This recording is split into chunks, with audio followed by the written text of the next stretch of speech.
Okay, so now we've inoculated our reactor, but in order to operate it, we need to hook it up to a power supply. So traditionally what we've done is we've used a power supply for every single reactor.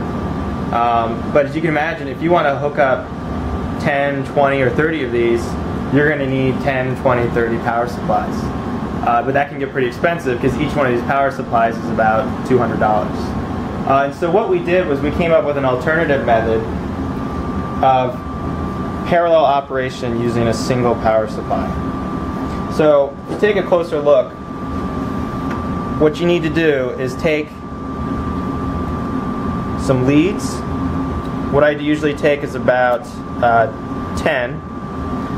Strip off the protective rubber coating on one end so that you just see the copper wire below, and then either wrap that around or solder it to a piece such as this, and then put those leads to the positive terminal. Now you do the same exact thing with another set of leads. So this is another set of 10. I chose a different color just to make it easier. Hook them all together and then connect them to the negative terminal. So on the positive line, that's this red one here, you also need to put a resistor in line. And you do that because when you operate an MEC, you're applying a voltage and you need to have some way to record the current that's being produced. And so we record the current over a 10 ohm resistor. You don't necessarily have to use 10 ohm, but we typically use a low resistance in order to reduce the amount of losses over the resistor.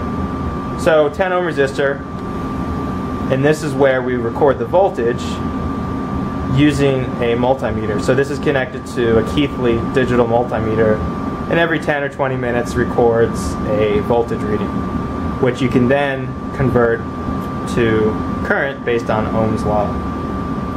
And so at the end of that cord then is an alligator clip, and at the end of the black wire, which does not have a resistor in line, is another alligator clip.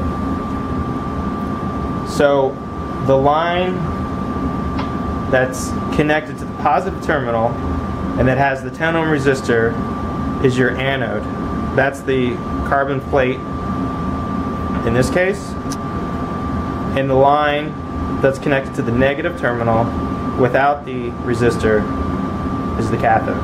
Now you want to be careful. You don't want these to be touching.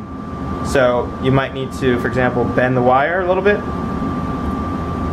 because if your two leads touch, then you get a short circuit.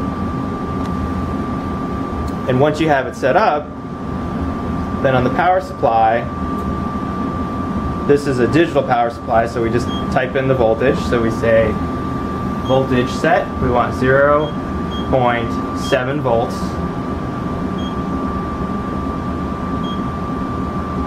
And then we hit on. And so what's going on now is we're applying a wholesale voltage between the anode and the cathode of 0.7 volts. And that allows a favorable reaction for the conversion of your substrate by the bacteria on the anode to generate electrons up the red wire and then down the black wire, where the cathode involves hydrogen gas. If you need to stop the reactors, it's always best to turn the power supply off first before disconnecting the cords. And after disconnecting, you can now take your reactor upstairs to refresh the medium or do whatever downstream analysis that you're going to do. So that concludes everything on how to build these, what we call mini-MECs. Feel free to contact us if you have any questions or provide any feedback.